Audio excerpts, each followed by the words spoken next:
Hare Krishna. Please accept my below obeisances. Close to Maharaj and Prabhupada. Thank you so much for joining. So we'll start with the Mangacharya. Om Namo Bhagavate Vasudevaya. Om Namo Bhagavate Vasudevaya. Om Namo Bhagavate Vasudevaya.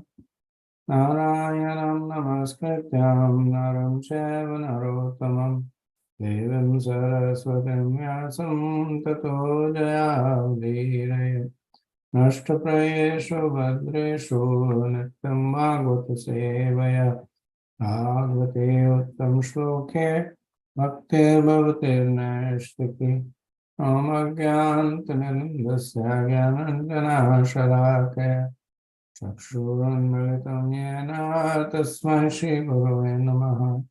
Jai Shri Krishna Chaitanya Prabhu Nityananda Shri Advaita Gadadhara Shivasadi Gaura Bhaktavinda Hare Krishna Krishna Krishna Hare Hare Hare Rama Rama Rama Hare Hare Mukham karoti vachanam bhangam langyate girim yat kripatamaham vande Shri Gurudena Taranam Paramanandam Mahatamam. Hare Krishna. So we continue with our discussion on chapter 14, fifth canto. From verse 23.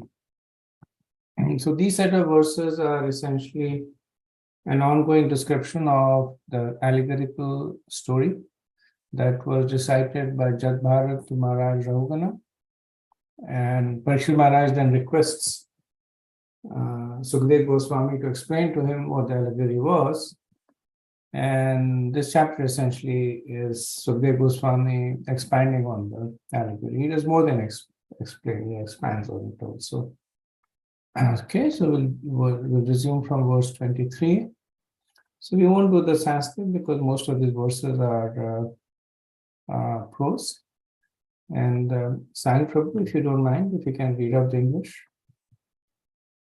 Learned scholars and transcendentalists therefore condemn the materialistic path of fruitive activity because it is the original source and breeding ground of material miseries, both in this life and in the next. So in the preceding verses, the material world is described as a combination of pious and impious karma. And here it is being condemned because it's the original source and breeding ground of material miseries, both in this life and in the next. So the nature of material life is that it perpetuates itself. That's why the word that in the next life also is being used by Srila Prabhupada. And Prabhupada, he gives a solution to this. As I mentioned, most of these are preaching purpose. So he gives a solution, which is essentially, no surprise, devotional service. And so Prabhupada says that all of one's activities should be utilized not for sense gratification, but for the mission of the Supreme Personality of Godhead. The Supreme Lord gives all information in Bhagavad Gita about the aim of life. And at the end of the Bhagavad Gita, he demands surrender unto him. People do not generally like this demand, but one who cultivates spiritual knowledge for many births eventually surrenders unto him. Right? So Prabhupada makes this point that people generally don't like this demand. So this Prabhupada is referring to the Mam Ekam Sharanam, 1866 verse. And because people don't like it, this verse is probably one of the more differently interpreted verses. Yes. Some say that when Krishna says that Mam Ekam Sharanam Braj, the Mam refers to you, which means that you surrender unto yourself. Some say that you surrender unto the impersonal within yourself. Some say that you surrender to your desires. So the plain and simple meaning of the verse, which is Krishna saying, surrender unto me, is often it's obfuscated, it's covered, because it goes against the nature of the conditioned jiva. So that's why they try and extract different meanings. And that's why Prabhupada comments that only after many births, that only after many births does the person understand what this verse actually means. Right? When Krishna says, surrender unto me, he says that you surrender unto me. There is no other interpretations of me, right? And Prabhupada also says that the Lord says in the Bhagavad Gita, Yat Karoshi Yadasnash Yad Joshi Darashi. So this is essentially the verse that describes karma bhakti, where a person, whatever the person is doing, he does it for the pleasure of Krishna. It's not Shuddha Bhakti, because the person is still attached to Yat Karoshi and Yat Johoshi and Yat Tapasya. So the person is still attached to the activity. He still considers himself as the doer. But the first stage of surrender is that even if you consider yourself as a doer, then at least surrender the results unto Krishna. Okay. Verse 24. Is stealing or cheating another person out of his money? The conditioned soul somehow or other keeps it in his possession and escape punishment. Then another man named Devadatta cheat him and take the money away. Similarly, another man named Vishnu Mitra steal the money from Devadatta and take it away. In any case, the money does not stay in one place. It passes from one hand to another. Ultimately, no one can enjoy the money, and it remains the property of the Supreme Personality of Godhead. So this verse explains 5:13:10, where one's enjoyment is stolen by another person. And the person who is stealing the enjoyment himself becomes the victim. Why? Because that's the nature of karma. So if you steal from somebody, somebody will steal from you. So he says that and these names are imaginary names, like another man, Devadatta, cheats and goes away. So this is just example. Doesn't mean that there is a particular man, Devadatta, who's cheating from every month. It's just an example that one person steals from somebody, and then Devadatta steals from him, and then Vishnu Mitra steals from Devadatta. So this this action and reaction keeps going on. So no one gets their satisfaction. Prabhupada comments on the statement where Sukdev Goswami says that the wealth passes from one hand to another, and ultimately no one can enjoy it. Right? So he talks about the nature of Lakshmi Devi, that the goddess of fortune cannot stay anywhere but by the side of Narayan. Another of her name is Chanchal, which is restless. Right? So the nature of wealth is that it keeps moving, because that's the nature of Lakshmi Devi. But then as a chaste wife, she never leaves the side of her husband. So wherever there is Lord Narayan, Lakshmi Devi is present there. And Lord Narayan is not Chanchal. He is the opposite of Chanchal. He is Dhrida.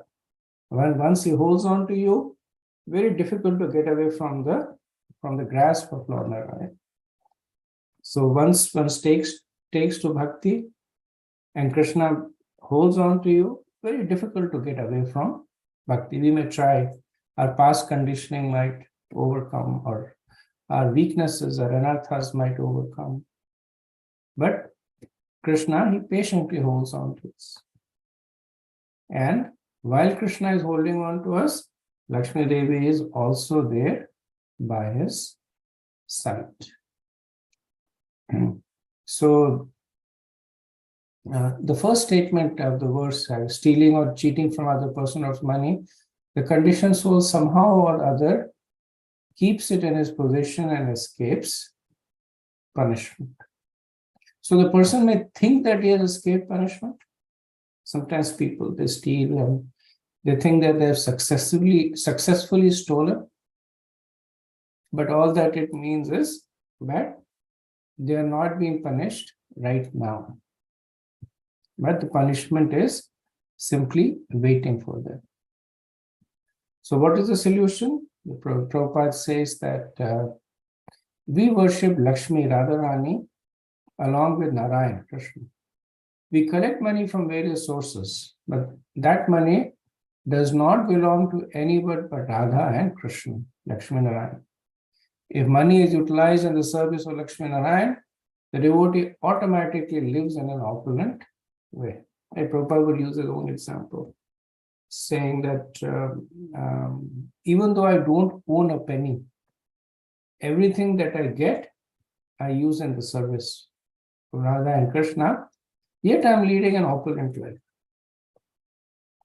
So the nature of service is that the servitor will also enjoy the facilities of the master. Right? If the master of the house has air conditioning in his house, the servant will also enjoy air conditioning, even though he does not have the wealth or the ability to procure an air conditioner. But just because he's serving a master who has it, he also enjoys it. Similarly, the servants of Krishna, if they're connected to him by service, they enjoy opulences at the same level. Okay, moving on to the next verse, 25. Being unable to protect himself from the threshold miseries of material existence, the conditioned soul become very morose and live a life of lamentation. These threefold miseries are miseries suffered by mental calamity at the hand of the demigod, such as freezing wind, scorching heat, miseries offered by other living entities, and miseries arising from the mind and body themselves.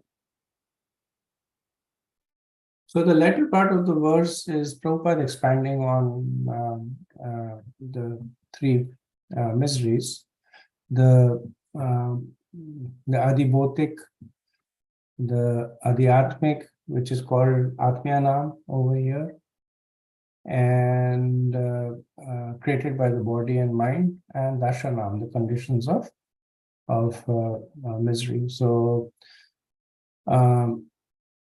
the verse explains the analogy that was mentioned in 5:13:11. So is there some problem, Prabhu? Ramkishore Prabhu?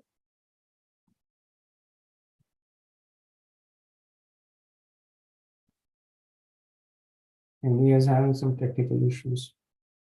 Anyway, so like I mentioned, this verse explains 5:13:11, and Prabhupada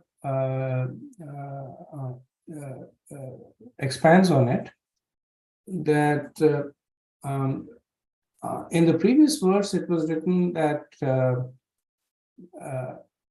a person who steals suffers from the consequences of the stealing. But what if the person says that I will not steal? Will that person live a happy life? No. So Prabhupada says the so-called happy materialistic person, they still have to endure the Adidevik, Adhyatmic, and Adibhautik. So even though they may not be harming other people, the other agencies will harm him. The demigods will harm him. The other living entities will harm him. His own mind will harm him. Right? So there is no there is no, Prabhupada writes, there is no escape. Right? So one cannot make arrangements to for eternal happiness in the material world. One can make arrangements for fleeting happiness, but one may become elevated to the mode of goodness and live a pious life. But even then, these three miseries will continue to harass the person. So there is no escape. Okay. Verse 26. As far as transactions with money are concerned, if one person cheats another by a further farthing or less, they become enemies. So this verse explains 5:13:11, where it said that even small transactions sometimes cause enmity. So as I noted that not all the verses in chapter 13 were allegorical verses. Jad Bharat uses both. He uses allegory and sometimes he speaks straightforward. So there it was mentioned that how sometimes even small transactions can cause enmity. And Prabhupada says that this is essentially sansar dhavana, that this is the Guru Ashtaka prayer, the fire that burns in the material world. Right? So he says that ordinary transaction between two people, there is invariably cheating. Right? So one might say, why? And then Prabhupada explains, because the conditioned souls are defective in 4 ways. Right? And this is the 4 defects on the conditioned soul, that is illusion, he commits mistake, imperfect knowledge, and the propensity to cheat. So because the conditioned soul has this intrinsic propensity to cheat, he will cheat. And because of the other 3 situations, that he has imperfect knowledge, he's under illusion, he commits mistakes, even if the other person is not cheating, the person might think that he's cheating. Why? Because he may make a mistake, or because the person himself is illusioned, or because his knowledge is imperfect. He thinks he's cheating, whereas in actuality he's not. So one way or the other, there is always this possibility of fallout between friends. Prabhupada says that 2 friends may live peacefully together. Due to the propensity to cheat, they become enemies when there is a transaction between them. A philosopher accuses an economist of being a cheater. An economist may accuse the philosopher of being a cheater.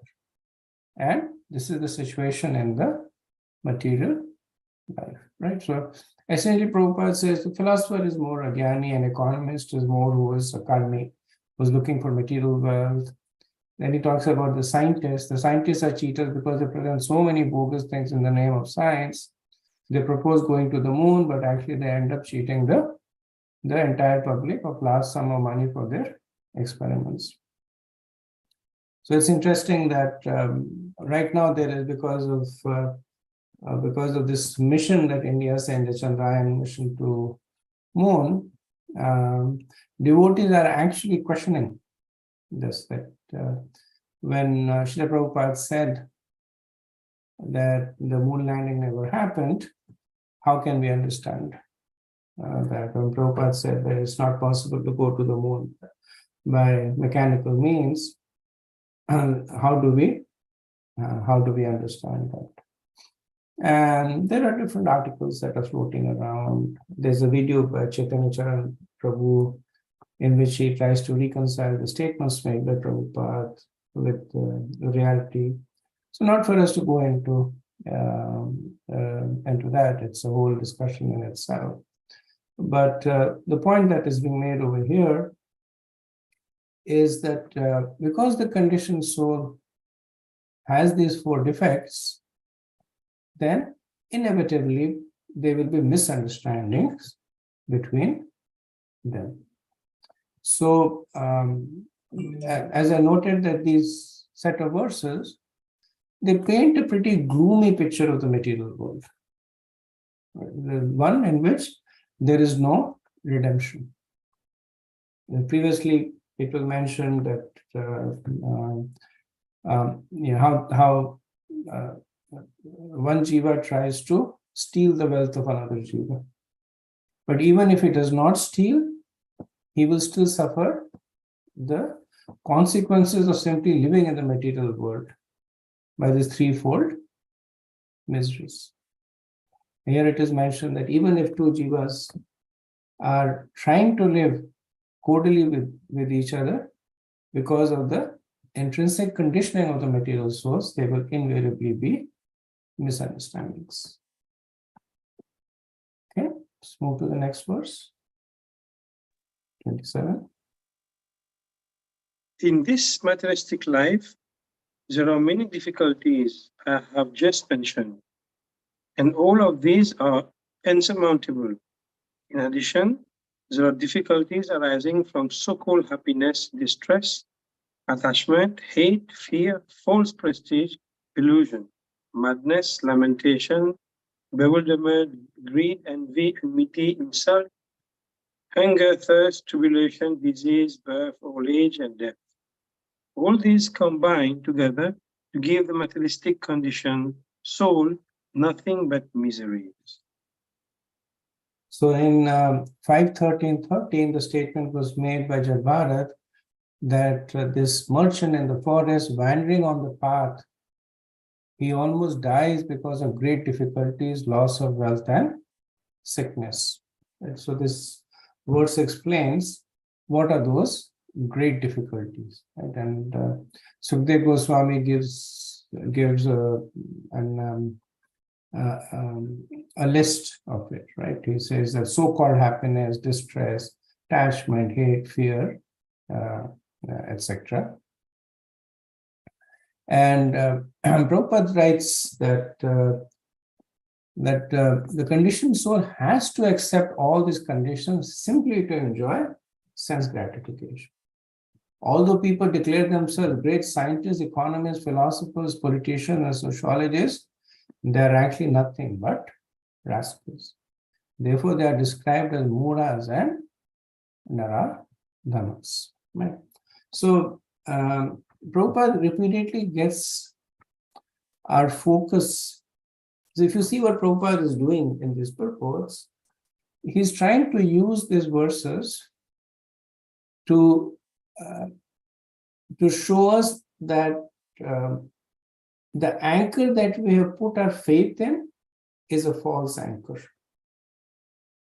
And so whether we have put our faith in ourselves, our mind, and here he talks about scientists, economists, philosophers, politicians, and sociologists. He said they're all false anchors. It's like the blind leading the blind. They themselves are illusioned. They themselves have been overcome by these four defects. They themselves are suffering from the three miseries. So how can they lead others when they are misled themselves? And so Prabhupada's focus is trying to see if we can change our faith from a false anchor into a real anchor. Right? So here, and this is what Jat Bharat is also doing by continuously denigrating the material world. He is trying to show Ravana and us that it is in our interest to get out of it as soon as possible. And just making a general statement that this material world is a place of misery may not be enough, which is why then he goes into so many aspects of material existence, of how one's wealth is stolen and one steals, how one's wife is stolen and one suffers the consequences of the husband of the wife or the relatives coming and chastising the person, how the family members are constantly attacking. So all these are either sources of happiness in the mode of goodness, passion, or ignorance. Right. So things like adultery, etc., in the mode of ignorance. And then there is happiness in the mode of passion, where you are working hard to get wealth. And there's also happiness in the mode of goodness, where the person is simply working. But in all these conditions, the only difference is the extent of the suffering. The suffering is there. Okay, moving on to verse 28.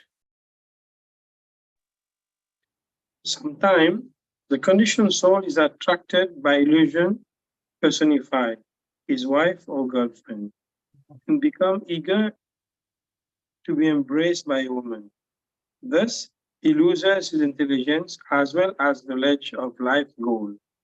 At that time, no longer attempting spiritual cultivation, he becomes overly attached to his wife or girlfriend and tries to provide her with a suitable apartment. Again, he becomes very busy under the shelter of that home and is captivated by the talks, glances, and activities of his wife and children. In this way, he loses his Krishna consciousness and throws himself in the dense darkness of material existence. So this verse explains the analogy of the creepers. So the merchant sometimes gets trapped by the creepers. The creepers are described to represent the arms of a woman. So Sukdev Goswami, he expands on it, saying that because of attraction to the opposite sex, the person loses his intelligence as well as the knowledge of the life's goal. And so the life's goal is meant for going back to Godhead. But when a person is illusioned in this way, then he becomes very busy in terms of taking care of his wife and the extension that happens through that, taking care of the family that comes with it, the house that he has to build, the business that he has to do to build that house. And he also loses his intelligence. The fact that he is now bewildered about the goal of the life is testimony to the loss of his intelligence. So Prabhupada says, one Bengali poet, Bankim Chandra, says that to the eyes of the lover, the beloved is always beautiful even though ugly. This attraction is called Deva Maya. The attraction between man and woman is the cause of bondage for both. Actually, both belong to the Paraprakriti, the superior energy of the Lord, but both are actually Prakriti, female. And the Prabhupada makes this point that the constitutional position of the soul is to be enjoyed. But when they are illusioned, then they assume these roles themselves. One becomes a Purusha, one becomes Prakriti, one becomes male, one becomes female, and they try to satisfy each other through enjoyment. But whereas the actual position is that they are both meant to be enjoyed. Paraprakriti, the superior energy, but nevertheless the feminine energy.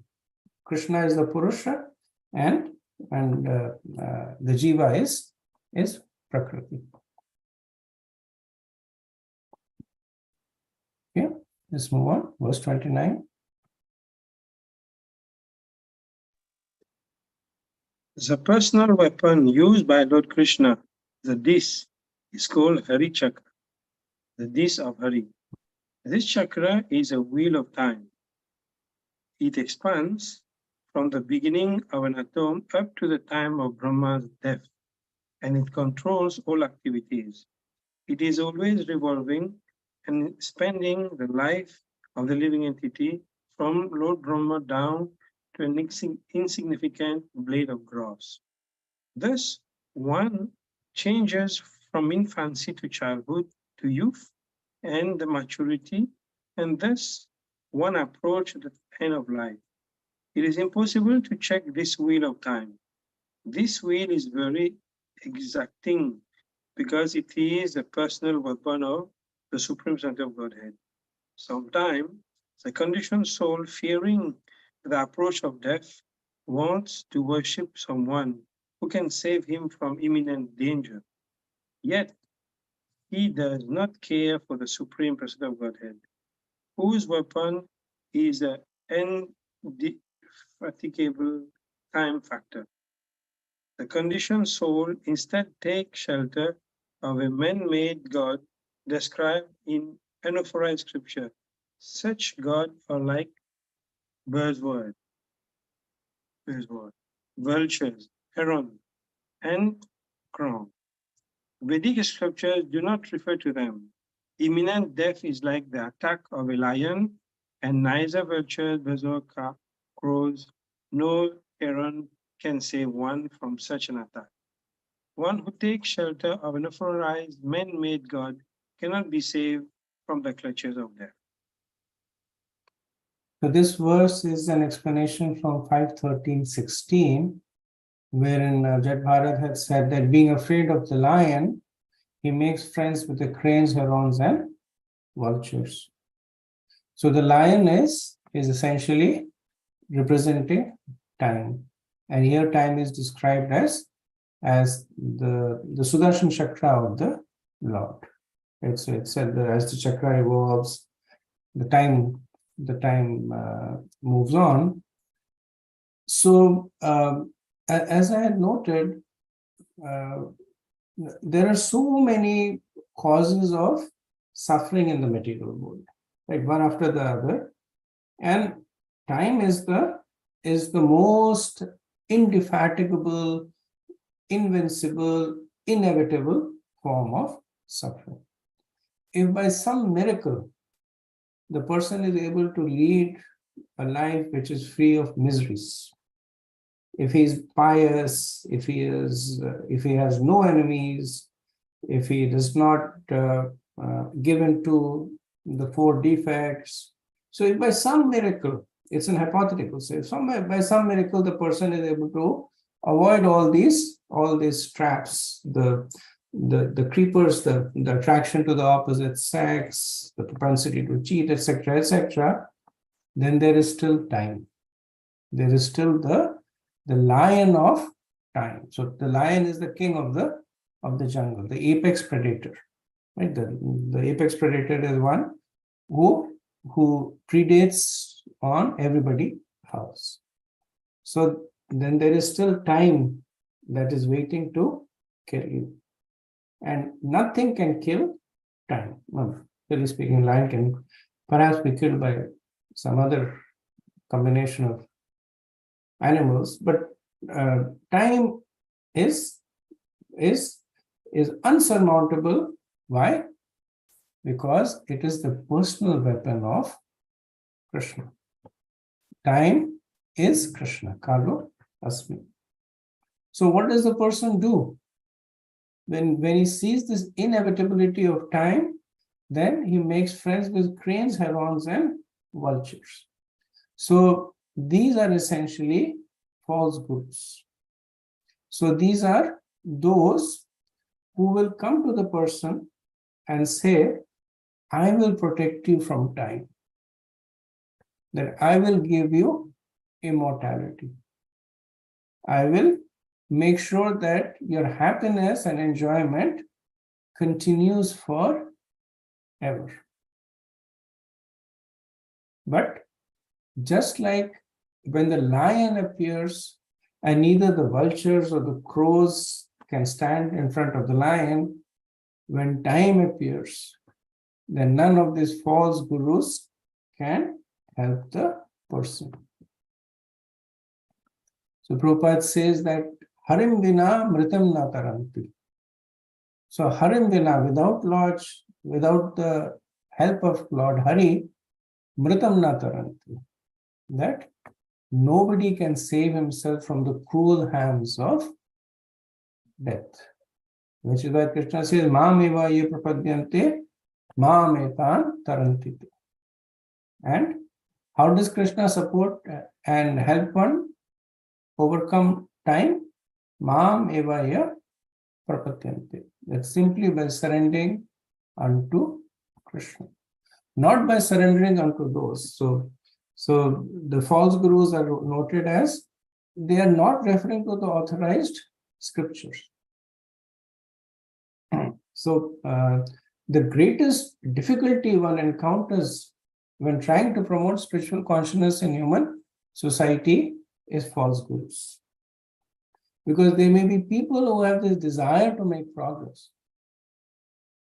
But when they are presented with so many alternatives, and some of them are seemingly easy to follow.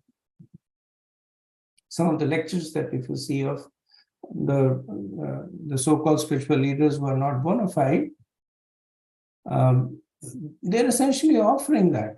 They're offering unlimited material happiness, a sense of immortality. And where is all this assurance coming from? Not from the authorized scriptures.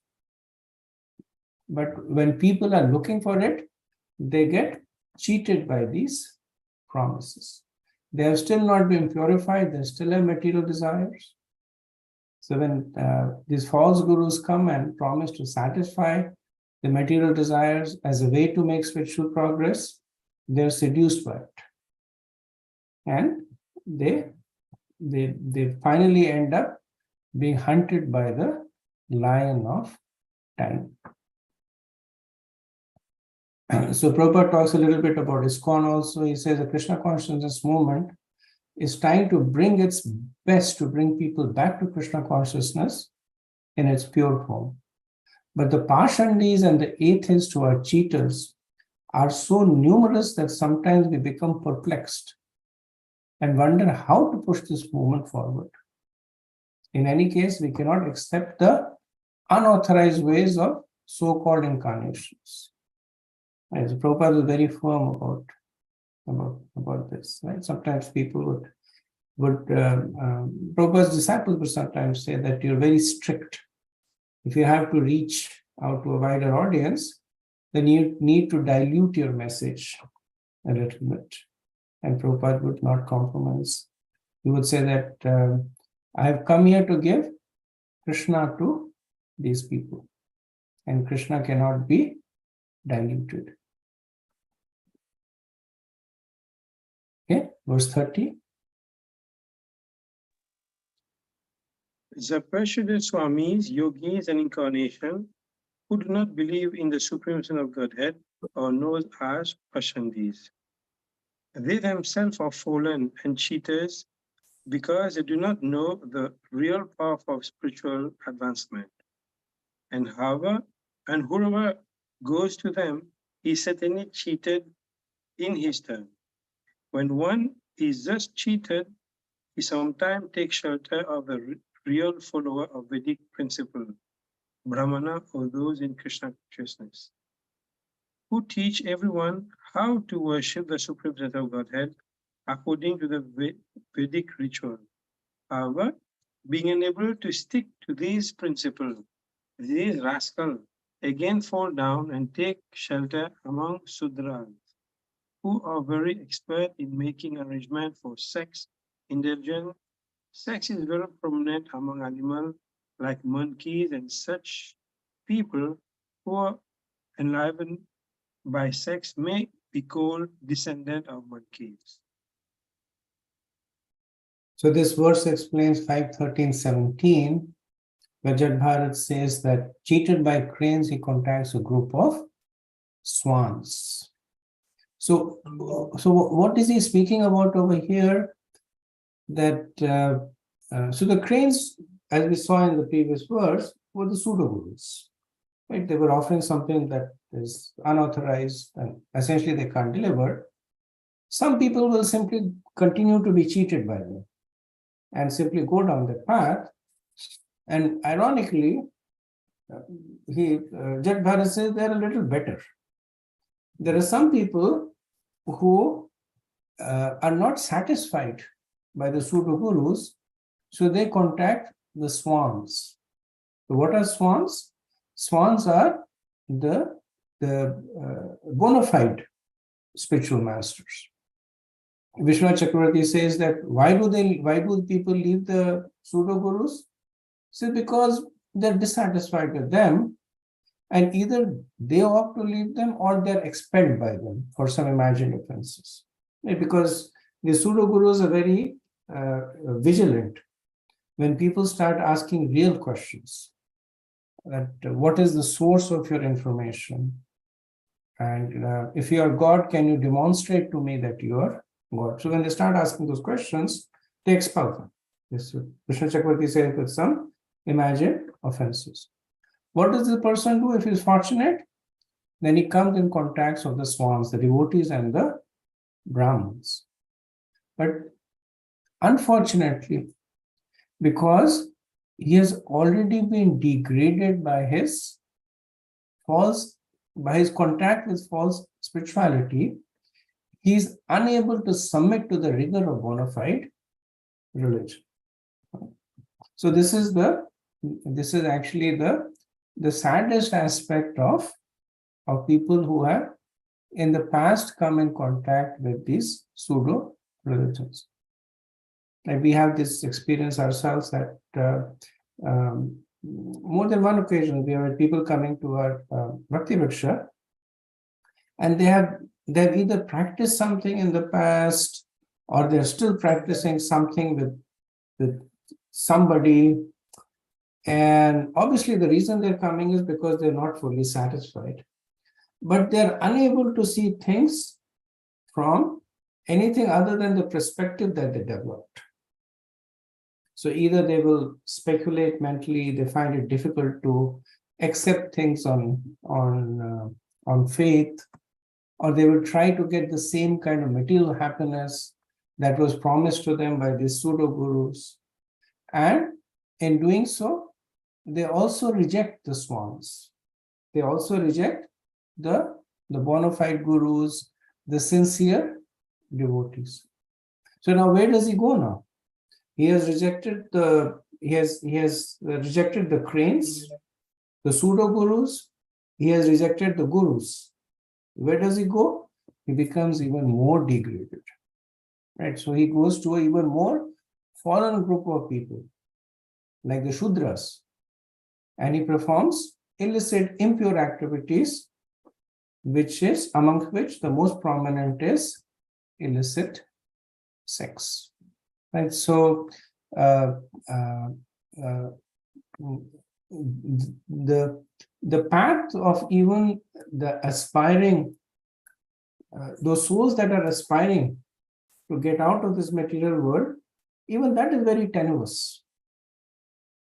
That while they're aspiring, they may get entrapped by these false gurus. If they're able to extricate themselves with false gurus and are able to somehow get in touch with bona fide gurus, but their contamination makes it difficult for them to surrender to the true gurus. So then they actually even fall down more. Prabhupada says that first of all, the conditioned soul, the soul is cheated by so-called swamis, yogis, and incarnations. When not satisfied, then he comes to devotees and pure Brahmanas. However, the unscrupulous conditioned soul cannot rigidly follow the principles prohibiting illicit sex, intoxication, gambling, and meat eating. Thus, he falls down and takes shelter of people who are like monkeys. In Krishna conscious movement, these monkey disciples are unable to follow the regulative principles. Prabhupada calls them monkeys because the nature of the monkey is to jump from one branch to another. So such people, they are jumping from one branch to another, pseudo gurus, genuine gurus, shudras, and continuously falling down. This is proof that such people are descendant of monkeys, as confirmed by Darwin. So it's interesting that Prabhupada would generally reject Darwin's theory of evolution, like he talks about spiritual evolution as opposed to evolution of species. But here he uses it just to illustrate the example that when Darwin said that people descended from monkeys, then perhaps he was referring to these kind of people who still retain their monkey-like mentality. Yatha vanar jata. Like they're basically representing those group of jivas that came from monkeys. Okay, let's go to verse 31. In this way, the descendant of the monkeys intermingle with each other, and they are generally known as Sudras. Without hesitating, they live and move freely, not knowing the goal of life. They are captivated simply by seeing the faces of one another, which remind them of sense gratification. They are always engaged in material activities known as Gramya Karma, and they work hard for material benefit. Thus, they forget completely that one day their small lifespan will be finished and they will be degraded in the evolutionary cycle. Yes, so this is an explanation on 5:13:17, wherein it said that his senses, joyful because of the pleasure arising from them, gazing at their faces, forgets about death. Right, so the jiva, in his quest for enjoyment, creates different avenues for enjoyment. One of them is surrounding oneself by one's loved ones, whether it's in terms of spouse or children, and experiences joy just looking at them. And in this, he forgets about the lion that is waiting, the lion of death. The Prabhupada says that grami karmana. So grami means household, and karmana means their activities for bodily comforts. And these are the activities that absorb one so much that one actually forgets the danger that is lurking. And Prabhupada gives a solution also. And he says that one simply has to follow the regulative principles, act like a Brahman, chant the Hare Krishna Mahamantra, read Bhagavad Gita and Srimad Bhagavatam. Right? So, in case one is becoming too discouraged by reading how intractable the material world is, I guess like somebody goes into quicksand, and the nature of quicksand is the more you try to extract yourself out of it, the more it pulls on to you. And the material world has a million arms to hold on to you, whether it is through sex desire or desire for wealth or attraction to the family or friends or just a desire to enjoy. So many arms are holding one back. So one might say that, what's the hope? And Prabhupada said, yes, there is hope. Just follow the regulative principles, read the scriptures, chant the Mahamantra, and in this way one can understand the personality of Godhead, one's relationship with Him, and be promoted to the highest perfection. Siddhim paramam gataha. Yeah. Verse 32. Just as a monkey jumps from one tree to another, a conditioned soul jumps from one body to another. As a monkey is ultimately captured by the hunter and is unable to get out of captivity, the conditioned soul, being captivated by momentary sex pleasure, become attached to different type of bodies and is engaged in family life.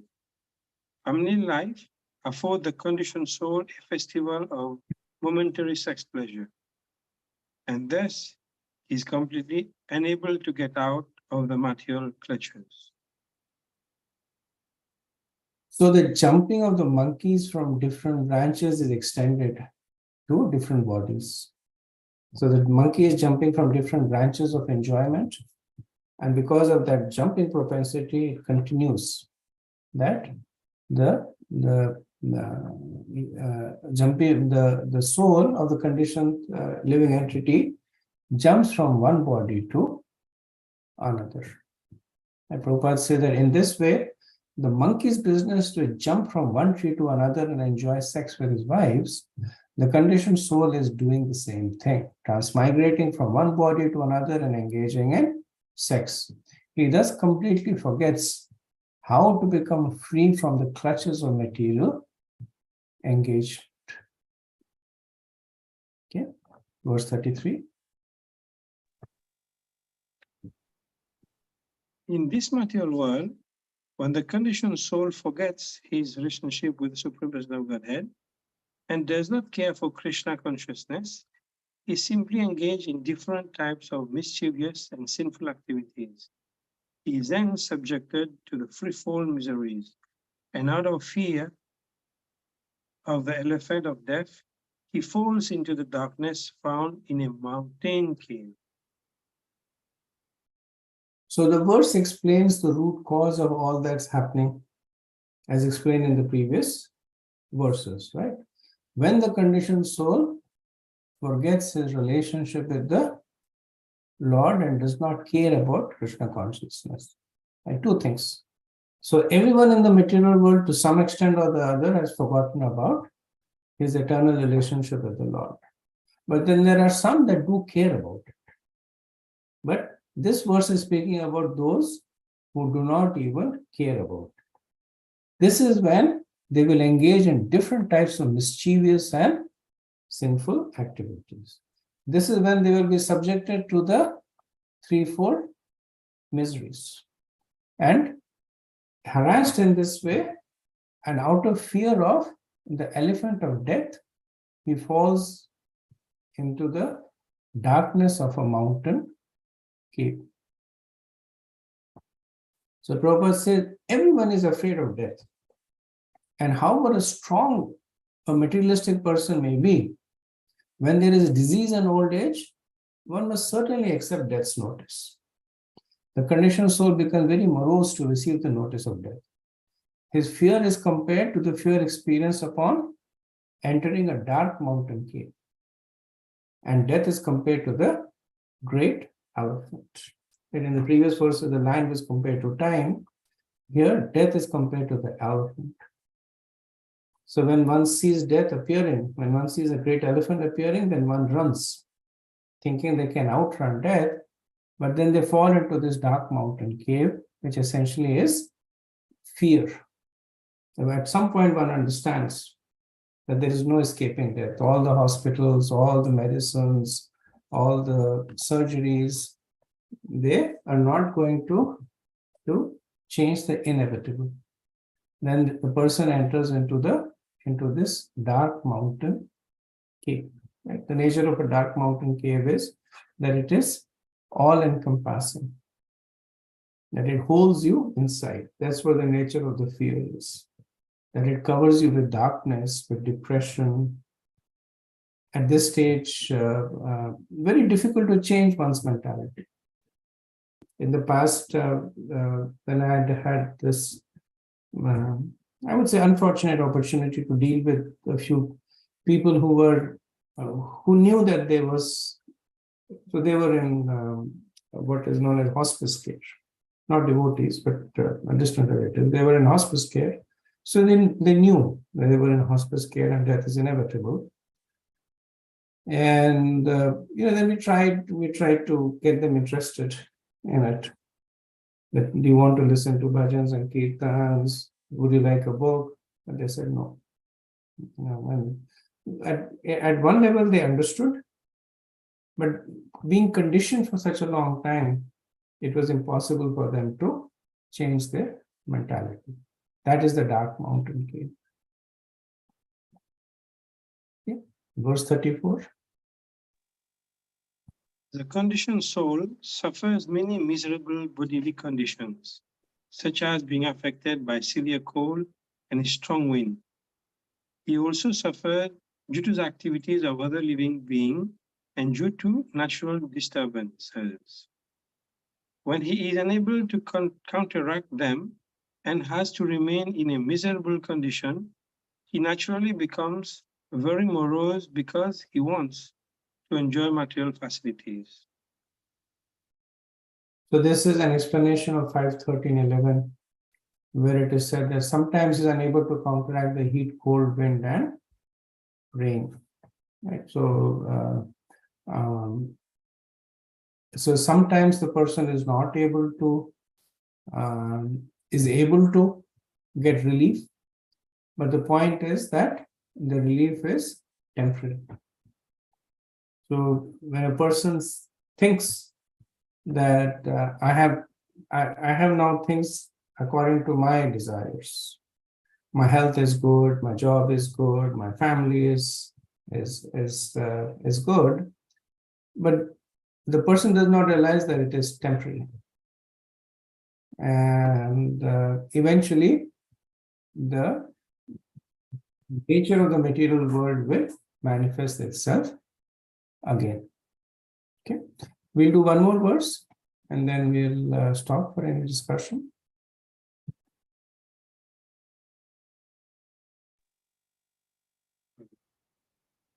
Sometime conditioned soul exchange money, but in due course of time, enmity arise because of cheating. Although there may be a tiny profit, the conditioned soul cease to be friends and become enemies.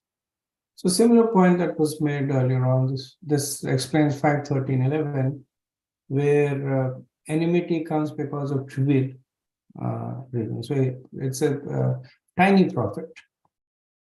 Okay, so the profit may be tiny, but enmity arises and friends become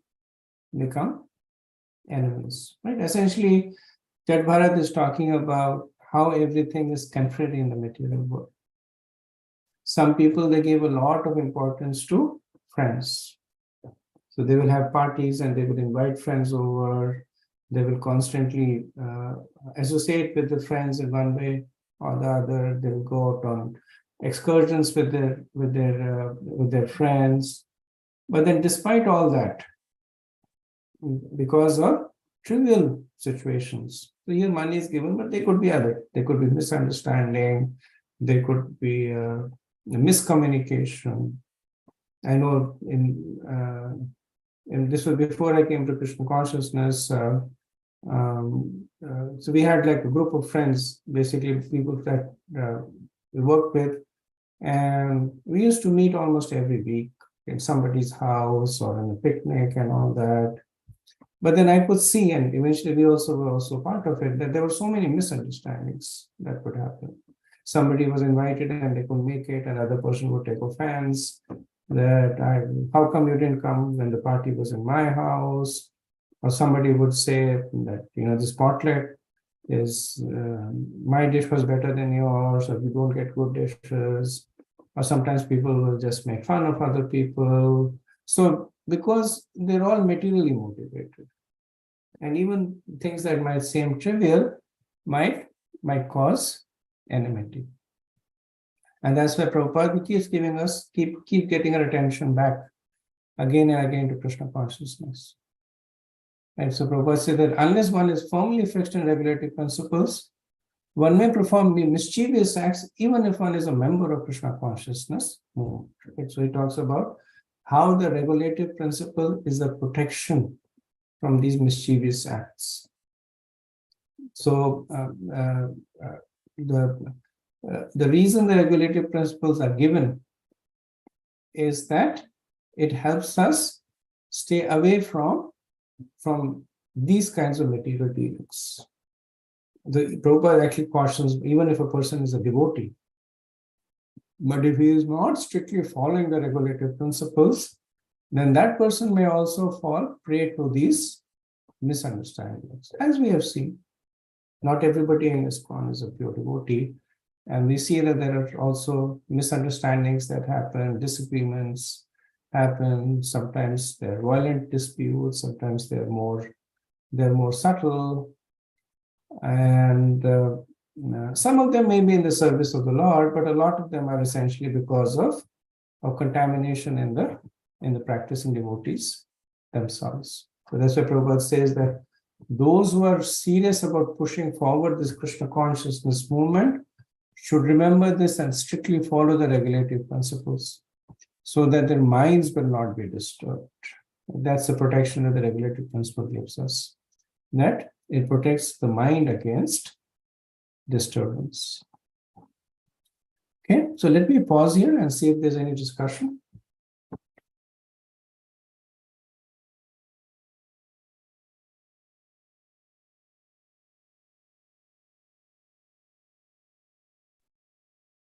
Hare Krishna, Prabhuji. Big question, Prabhuji. You nicely explained the different scenarios, where a devotee can fall down. And it appears like, the danger is every minute. And, all that, one is endeavoring hard towards the direction for Krishna, but at the same time, at any point, he can deviate completely himself and fall down to a different route. So, what is the protection?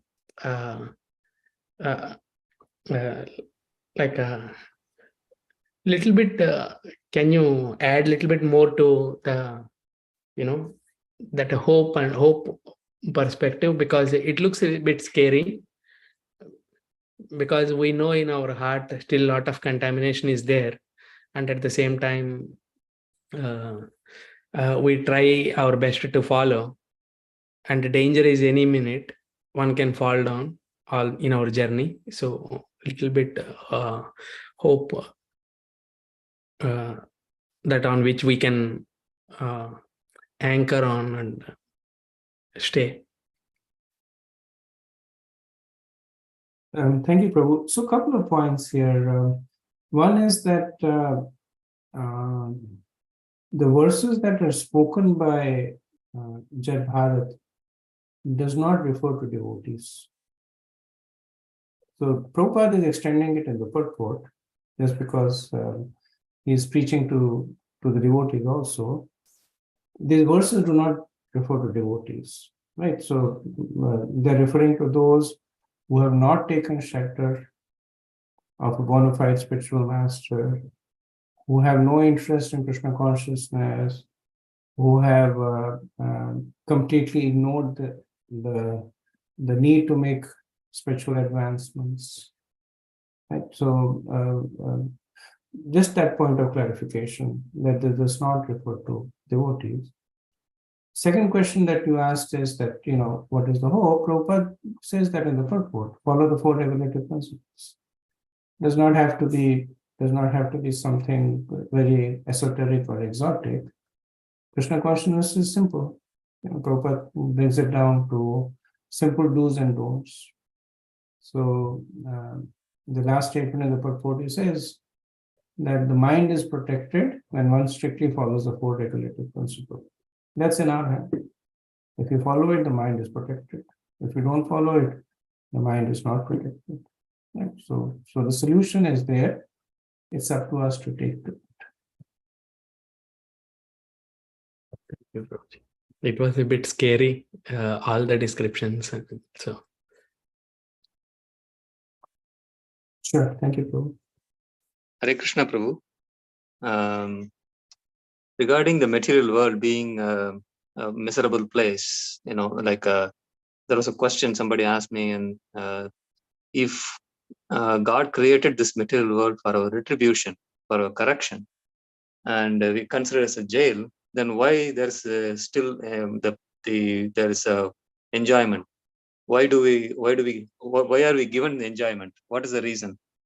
Why can't we only suffer, and then that way we'll go back to God easily?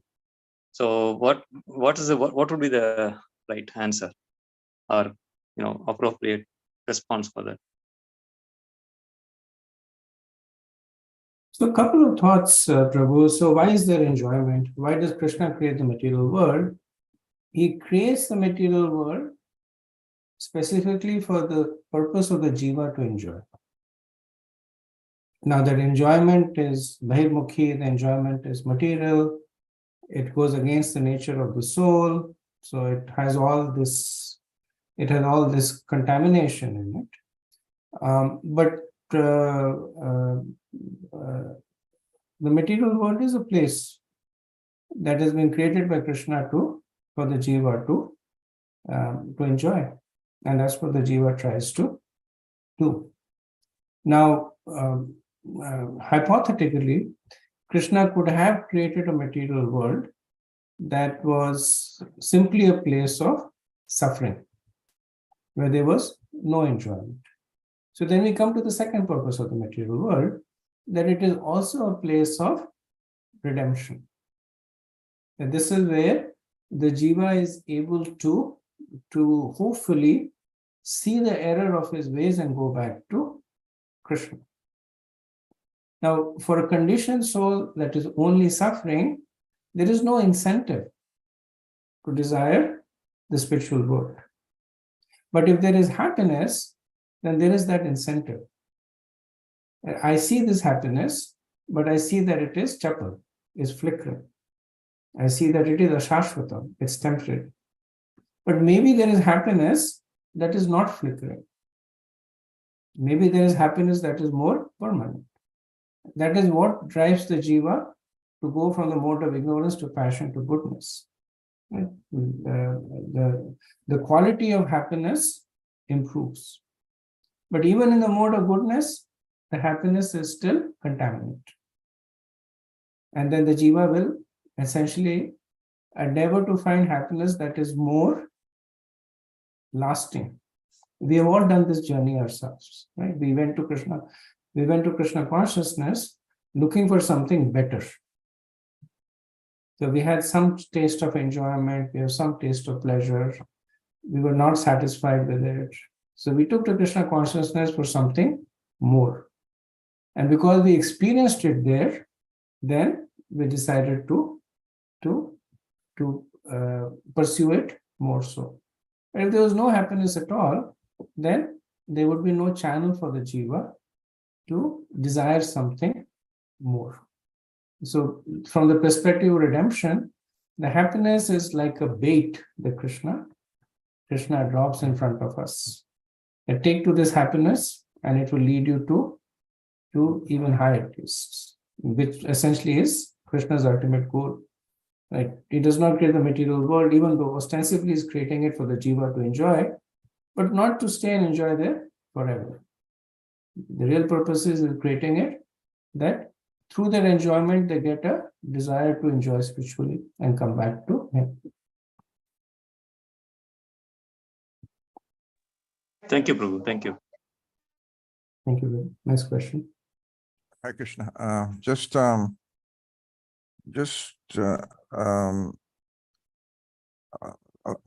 little comment on you give some explanation on this, and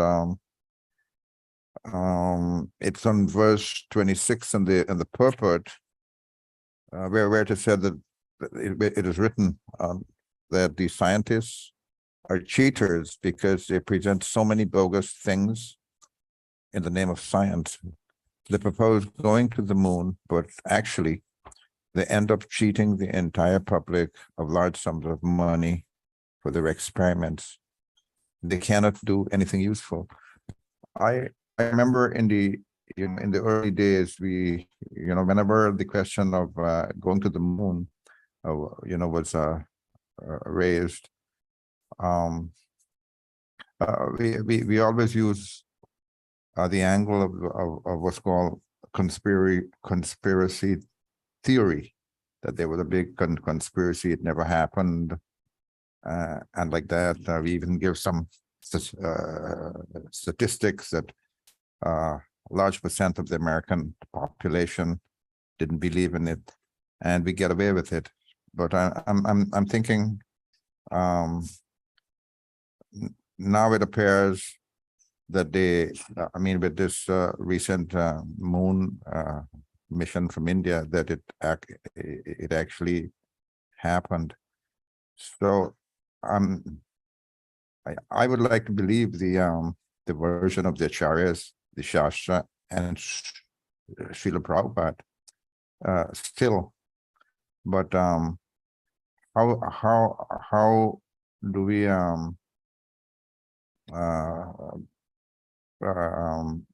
explain this? That if someone asks, question to this effect in a Sunday program, no people who are not so Krishna conscious. I mean, just coming to Krishna consciousness. How do we go about answering, question like that? So a couple of things to keep in mind over here. The Prabhupada's purport is time sensitive, right? The moon landing was in 1969. And the matter of fact is that since then, nobody else has gone to the moon. Though there have been probes, but nobody else has gone to the moon. So not even at that time, even now, there is a large body of people who do not believe that the moon landing happened. Because why would it take? After that, there were several unmanned probes that were sent to moon, but never was there a person sent to the moon. But setting aside these conspiracy theories of whether the moon landing happened or not, or whether whether these probes are landing in moon or another planet. As I mentioned, Chaitanya Chandra Prabhu, he talks about various ways to reconcile this statement. And Prabhupada at one point says that even if they landed on moon, then there is a difference between forcibly going to a place as opposed to being invited to a place. And when you're talking about creatures who are at a very high level of consciousness, they can bewilder those who have forced themselves into a place. Sri Prabhupada is saying that you, just like, what was his name, Shanku, he was trying to force himself into the heavenly kingdom. And essentially, he got more and more bewildered. Even though he was backed by Vishwamitra, he could not force himself into the heavenly kingdom. So similarly, the scientists and the materialists, if they think that they can force themselves into the heavenly kingdoms, they will simply get more and more bewildered. So the understanding is that by the powers of illusion of the demigods, they are able to see things that are actually not factual. Another explanation that is given is also in terms of the existence of different dimensions. That sometimes we think that everything only exists in terms of what our senses can perceive. But the matter of fact is, and there is some scientific theory also supporting it, that different parts of the universe may exist in different dimensions. And because scriptures like the Bhagavatam do not want to deal too extensively with these kind of complexities, they choose to represent things by those that can be more easily understood. So that's another way to understand it. I'll also send Prem Kishore Prabhu the link to the lecture by Chaitanya Chandra Prabhu. That can help a little bit more on that. Thank you. Thank you so much. That Thank you. clarifies it.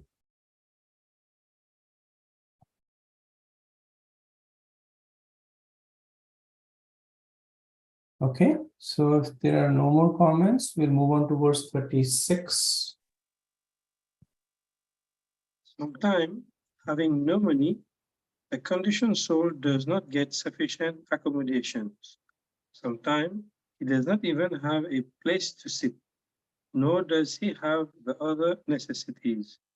In other words, he falls into scarcity, and at that time, when he is unable to secure the necessities by fair means, he decides to seize the property of others unfairly. When he cannot get the thing he wants, he simply receives insults from others and thus become very morose. So this verse explains 5:13-12, devoid of wealth, without bed, chair, house, and amusement. He sometimes begs from others. So the previous set of verses were talking about how the so-called happiness in the material world is actually simply a segue into distress. Either it is covering distress or leads to distress. Now, Jat Bharat talks about the fact that, factually speaking, there is so much distress in the material world. Right? So forget about happiness that is covering distress. Now he talks about right out distress. And he talks about some of the situation in which the person is without any wealth. He has no money. So what does he do? That he goes and begs from other people. Or he tries to steal from you. And then he receives insults and becomes very morose. And because factually speaking, a great portion of this, of the society, is not even experiencing the superficial material happiness. They're actually experiencing the distress that is necessary. Next set of verses: no money, not sufficient accommodation, no place to sit, etc., etc. So all this is actually the dominant conditions in the material world. So Jat Bharat wants to make sure that we understand that. In case a person might say, well, even if I'm getting happiness now, let me not worry about, like there's that saying that enjoy now and worry later. So let me worry about things, live in the moment, etc. Then he's saying, sorry, even living in the moment, more probability of you having suffering than even temporary happiness. So Prabhupada says that there are many instances of important people's embezzling money, getting caught, and being put in prison. One may be able to avoid the punishment of prison, but cannot avoid the punishment of the personality of Godhead. She does not excuse anyone. And this is a slightly different interpretation of this verse. Like earlier on, general interpretation is that Krishna said that it is very difficult to overcome my illusory energy. Here, it is here the illusory energy of Krishna is presented as an adversary who is punishing you, and very difficult to overcome this adversary. Essentially, another way of saying that it's impossible to, or nearly impossible to escape your destiny. Okay. Verse 37. Although people may be enemies, in order to fulfill their desires again and again, the santam get married. Unfortunately, these marriages does not last very long, and the people involved are separated again by divorce or other means. So this explains 5:13:13, where Jat Bharat said that living with increased enmity because of business transaction for wealth he marries.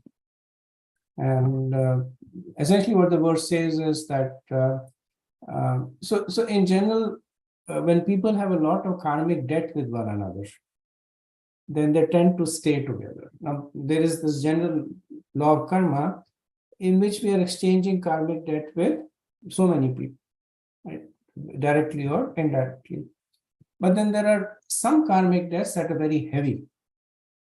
And this is an example that is given, that if one is heavily indebted to a person, and this is wealth by money, then according to Jat Bharat, the persons will marry one another. And because that marriage is essentially established on an axis of the taking and giving of wealth. And typically, now it's changing, but typically the husband gives the wealth to the wife. Right. So if there is a particular jiva to which you own a lot of money in your previous lifetime, then that jiva appears as your spouse. And then you repay that debt by giving money to that person. So in this way, this union itself is built on a foundation that is shaky, because it is essentially built on trying to negate the karmic debt. And then it says people involved are separated again by divorce or other means. Why? Because there is no actual love or even affection between them. They're essentially simply trying to expunge the karmic debt with one another. It's also said that one's enemies appears as one's children, because amongst all the living entities that surround a person, the children are most potent in their ability to harm the parents. Even if they are not physically harming it, they have the ability to emotionally harm the parent. Why? Because the parents are most attached to the children, and when they're attached, they essentially they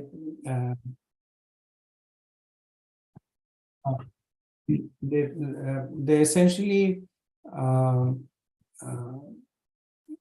they relinquish the control to the children. It's a scary proposition, and the children have the ability to use it or misuse it. So Vishwanath Chakravarti translates this verse as saying, having increased enmity with others due to transactions for money, he marries according to previous karma and then gives up the marriage. At that time, maybe there were no divorces, so Vishwanath Chakravarti talks about it in terms of giving up the marriage. Prabhupada says that, as stated previously, every conditioned soul has a propensity to cheat, even in marriage.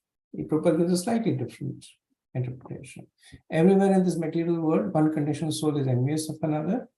For the time being, people may remain friends, but eventually they become enemies again and fight over money. Sometimes they marry and then separate by divorce or other means. On the whole, unity is never permanent. Due to cheating propensity, both parties remain always envious. Even in Krishna consciousness, separation and enmity take place due to the prominence of material propensities. Right? The Prabhupada says that even devotees are not immune from it because they are mixed devotees. Because they have still material propensities, they still have material desires, and the devotees quarrel amongst one another. They show enmity to one another, and this we saw later on also in some of the unfortunate dealings that happened in the movement, especially in the years right after Prabhupada went, where there was a lot of enmity and there was a lot of to the point of violence that happened. And so Jat Bharat is not referring to devotees, but Srila Prabhupada cautions devotees also that as long as you are not pure devotees, and then you should also be careful of these material propensities. Okay, so I'll stop over here, see if there's any comments.